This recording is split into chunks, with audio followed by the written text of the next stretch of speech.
Bom, você acompanha aqui na CNN que o embate político tem gerado muitas coisas em Brasília, seja no Congresso Nacional, no Supremo, no Palácio do Planalto.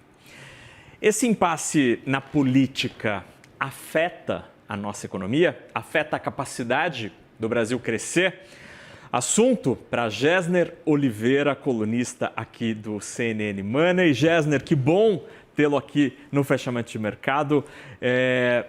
Quero muito te ouvir, porque a bagunça na política foi grande nos últimos dias. Como a economia sofre e sente tudo isso? Boa tarde. Prazer conversar com você, conversar aqui com os nossos amigos da CNN. Olha, afeta e muito a economia, por uma razão muito simples. Eu acho que há duas inseguranças que naturalmente afetam as decisões de investimento. Uma primeira insegurança é uma insegurança jurídica. Na verdade, o conflito entre legislativo, judiciário e executivo geram uma sensação de que determinadas normas, determinadas regras ou decisões que são cruciais para o funcionamento da economia podem ser alteradas a qualquer momento.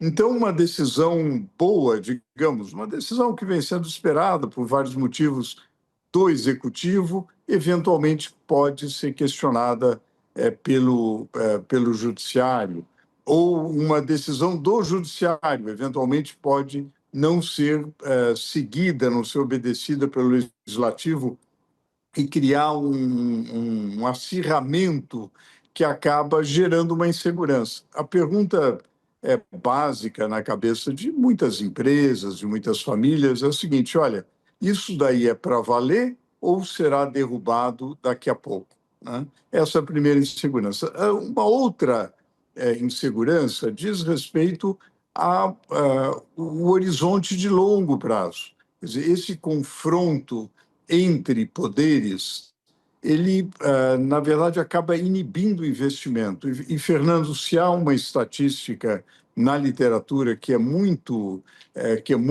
comum, é realmente como essa insegurança jurídica afeta investimento, que é aumento de capacidade produtiva, que é a variável-chave para o crescimento da economia. Então, eu acredito que, infelizmente, o Brasil tem tido esse problema historicamente e, como você assinalou muito bem, no período recente isso aumentou a frequência de confrontos entre os três poderes. Agora, Gessner, quando a gente pensa na evolução da nossa economia e no passado das últimas décadas, quando o Brasil conseguiu enfrentar, por exemplo, o total descontrole da inflação e o total descontrole, se hoje está ruim, era muito pior, das contas públicas. Ali na década de 90, no começo dos anos 2000, o Brasil viveu um momento de muitas mudanças, mas todas elas tinham, de alguma maneira, um sentido único. Qual a diferença das decisões tomadas hoje pelos poderes e que indicam algo distinto do que nós vivemos e que hoje, olhando em retrospectiva, me parece que foi um caminho correto? Foram decisões acertadas que geraram, por exemplo, a Lei de Responsabilidade Fiscal, o Plano Real. O que hoje é diferente e por que é diferente? Olha, Fernando, nós temos dois aspectos. Quer dizer, houve várias reformas, você apontou muito bem. A gente poderia pensar na própria estabilização dos preços com o Plano Real, depois as privatizações, a reforma, as várias reformas. Nós tivemos 7 reformas da Previdência, sendo que a última foi mais profunda, a reforma trabalhista, que foi muito importante, e que, inclusive, elas estão gerando efeitos sobre a economia. Se hoje a economia apresenta algumas características positivas no mercado de trabalho, isso decorre dessas reformas. Talvez, olhando para trás, as reformas o problema do Brasil é que as reformas, em geral, são feitas muito lentamente. Então, hoje, qual que é a diferença? É que, na verdade, hoje, esse conflito entre os três poderes coloca em risco algumas reformas. Então, a gente vê, por exemplo, Fernando, decisões no legislativo, decisões recentes no Congresso, que, na verdade, comprometem a reforma da Previdência. Nós vemos decisões no Judiciário que comprometem a reforma trabalhista.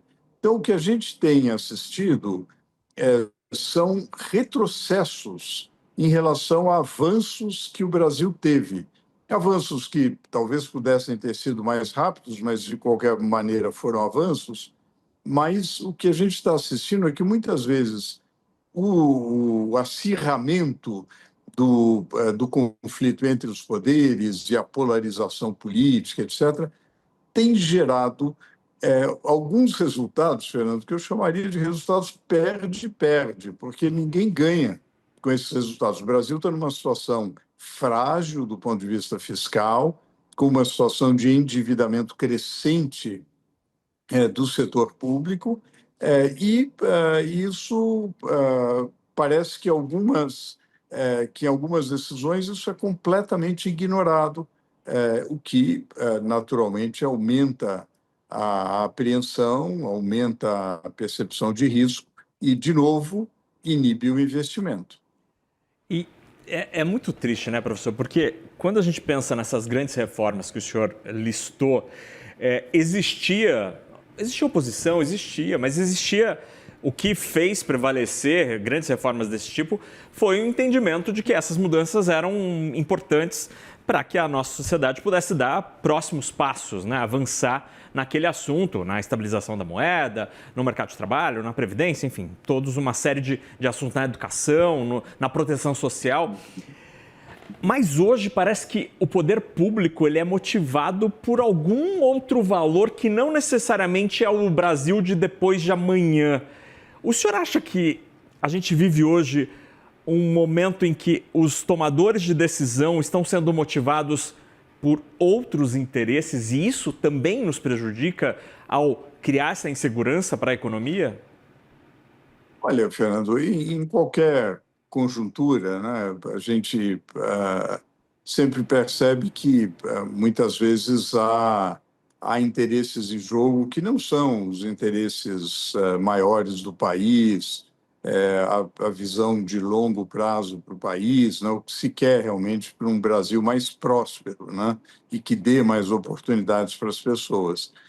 Agora, eu diria que hoje talvez o debate político esteja empobrecido, né? Empobrecido no seguinte sentido, que não que a discussão se dá muito em torno de algumas disputas político-partidárias, de umas disputas da política pequena, sem olhar para, digamos, grandes interesses. Você certamente se recorda que, durante o processo de privatização, por exemplo, das telecomunicações, houve muita polêmica, muita discussão.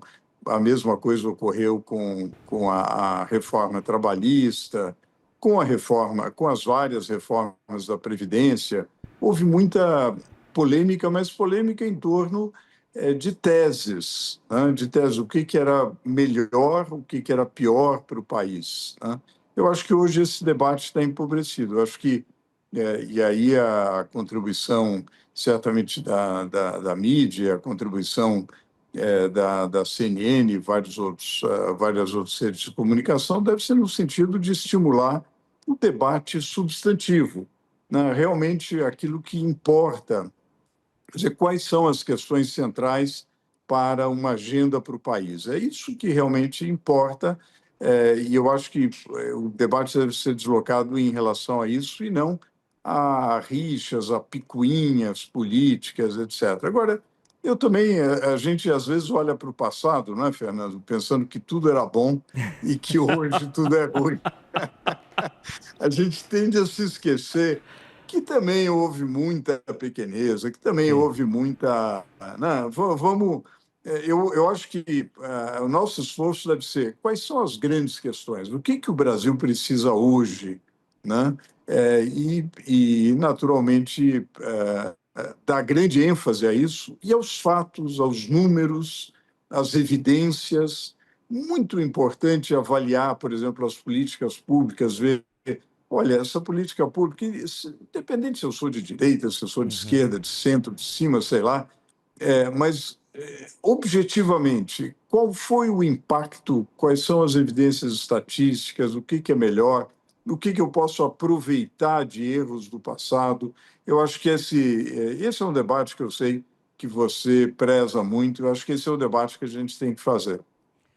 E é em arenas como esta e ouvindo gente do calibre do professor Gessner Oliveira que a gente dá um passo nessa direção, porque um Brasil grande só será grande se a gente de fato olhar para os grandes problemas e é preciso ter um grande esforço nacional para resolvê-los. Professor, muito obrigado pela conversa e que bom tê-lo aqui, porque é com visões como essa que a gente, de fato, avança nesse tipo de discussão. Professor, obrigado.